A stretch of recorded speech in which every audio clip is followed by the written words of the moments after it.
Well, hello, beautiful people. How are we doing today? We are back at it once again with the book Excuse Me, Your Life is Waiting by Lynn Grabhorn. And this is actually part 50, the big 50. We're almost done here. And we're into getting into chapter 11.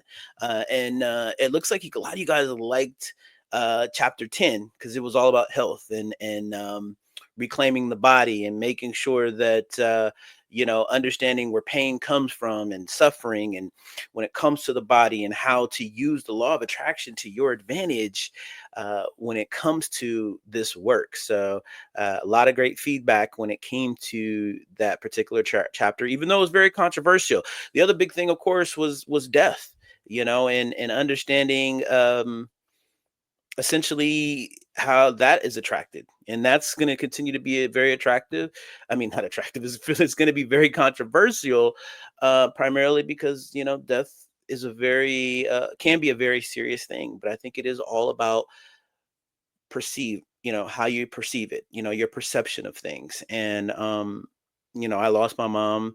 It's been 10 years now, but understanding this work and looking at it, I've been able to, I still miss her, but at the same time, she's here, just not in the physical. I think I want to do a whole video on that. I know it's a little bit controversial. Comment down below if you guys would like to see that, talking about how to deal with death and things like that. And again, how you handle death is your thing.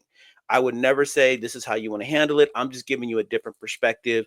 And of course, it's a very sensitive subject, but if it's something you guys would want to hear and discuss, or maybe you're going through it, definitely comment down below. So let's go ahead and get into it. Today, like I said, we're into chapter 11, and this is going to be your suit of well-being. All right, so let's get going. Here we go. Chapter 11. Your Suit of Well-Being. Washington is a state with a lot of trees, to put it mildly. There have to be more evergreens in that state than insects. While I am more a lover of deciduous trees and their seasonal change of clothes than I am evergreens, I had come to feel a strong attachment to the magnificent beings which graced my 5 acres. When folks came over who had never been to my place, without fail, their first comments were always about how wonderful the place felt and how exceptional the trees were.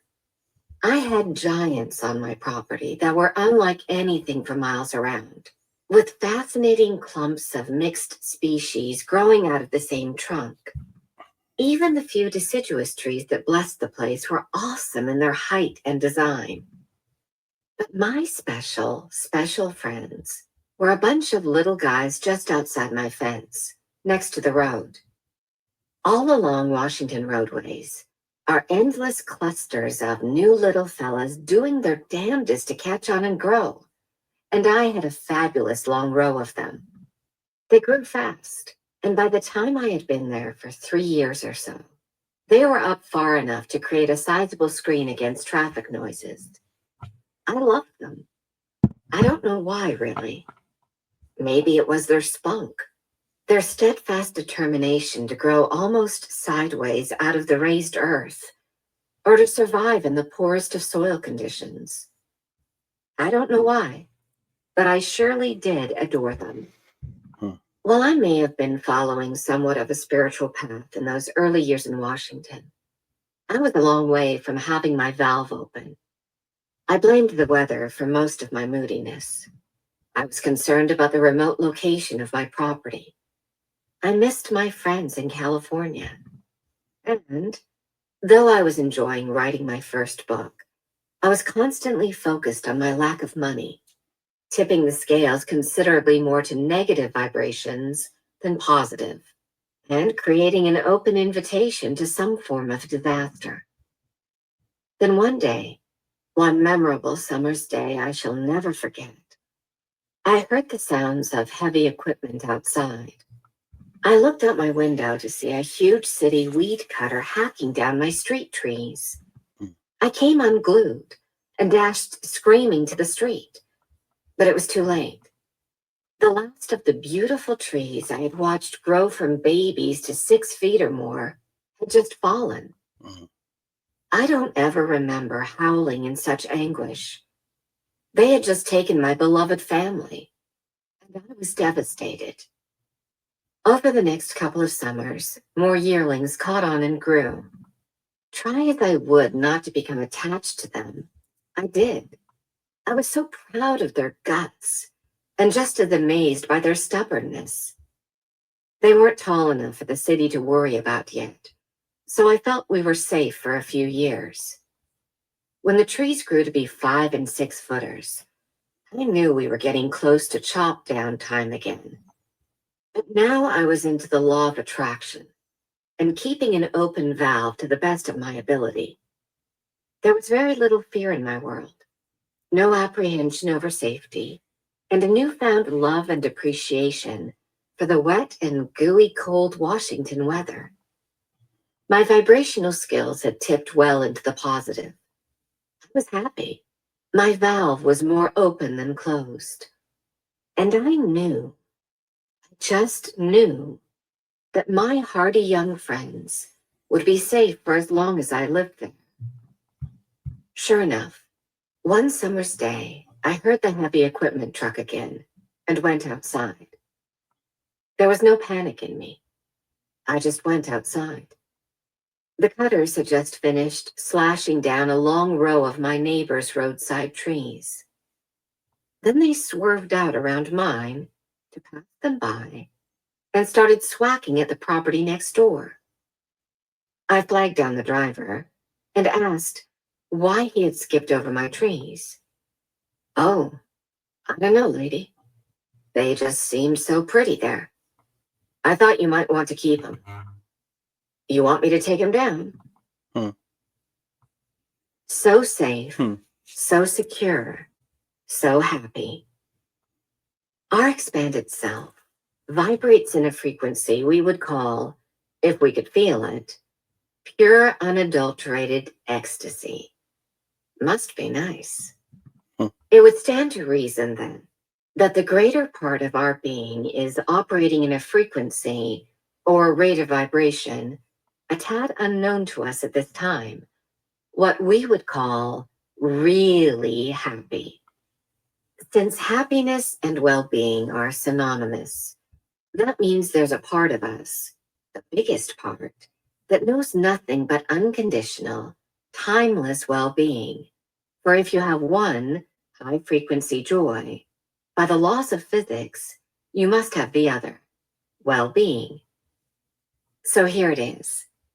When we're vibrating positively and feeling good, or buzzing, or appreciating, when we're plugged in, focused only on the joys of our wants, rather than the frustrations of our don't wants, when we're in a state of being that ranges anywhere from contentment to euphoria, when our valve is open, we are allowing our primary energy to flood through us, there is not one blessed thing in this whole wide world that can harm us.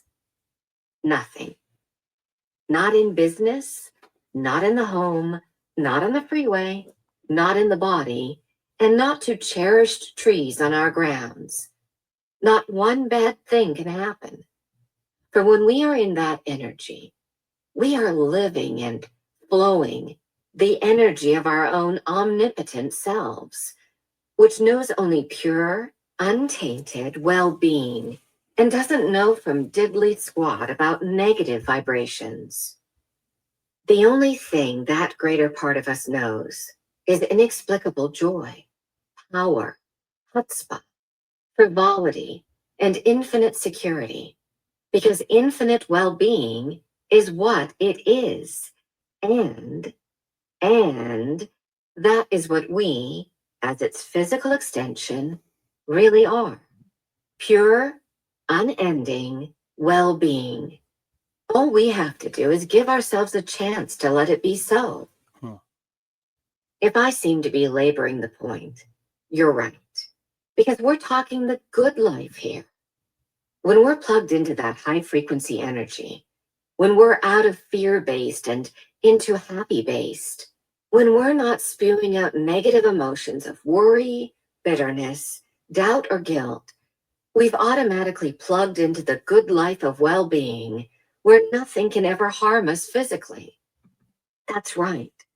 Nothing can ever harm us. Not the local mugger, not our old car, not the drunken dork on the freeway, not even Mother Nature. Earthquake? Sure. You might sustain damage to your home if there's been only a slight tilting of your scales toward the positive, but you'll be safe. If you're not, best check your valve when you recover. You can always judge the degree of your connection to source energy and the openness of your valve by the degree of destruction to your home or body or car or job, Hmm. whatever. Big robbery in the home, big sickness, big tornado destruction, big closed valve. Hmm. And please, closed valve does not mean nasty or mean. Just because someone was killed in a hurricane or bomb blast in no way implies they were anything but warm, lovely people. It simply means they had unconsciously enveloped themselves in all the negative vibrations of mass consciousness that cause one's life to be so tough. But when our valve is open and our vibrational scales are tilted even a hair more to the positive than the negative, we literally place on ourselves a suit of divine armor. So when we're plugged in, turned on, and the high frequency juices are flowing freely, we can't even worry about being worried about whatever it was we were in the habit of worrying about, which of course just served to attract more of what we were worried about in the first place. Hmm. When your valve is open, when you make a decision to be in joy with life no matter what, you automatically step into a suit of absolutely impregnable well-being in which nothing bad can ever happen to you.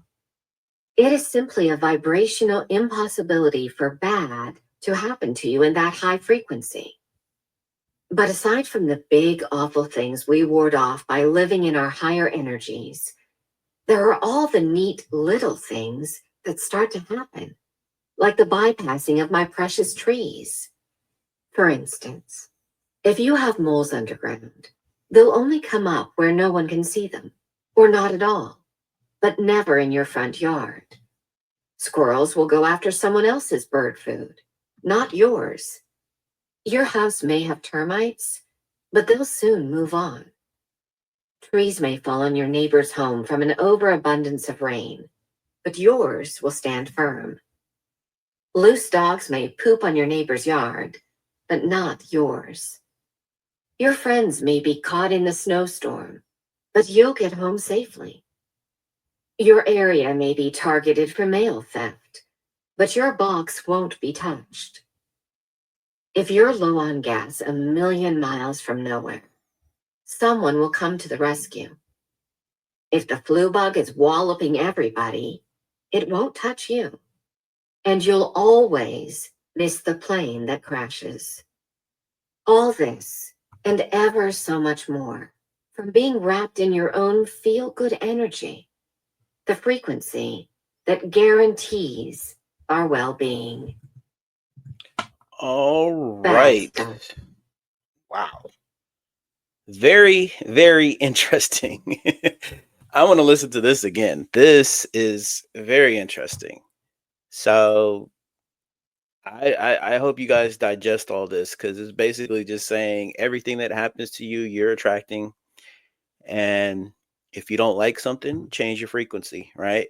And if you guys have not looked into, I highly suggest Googling or ChatGPT, whatever you're doing, emotional guidance system, and check in with your emotions because I guarantee how you're feeling determines whether you're in a low vibration or a high vibration. And my thing is just to stay in high vibration no matter what. And it's all perspective.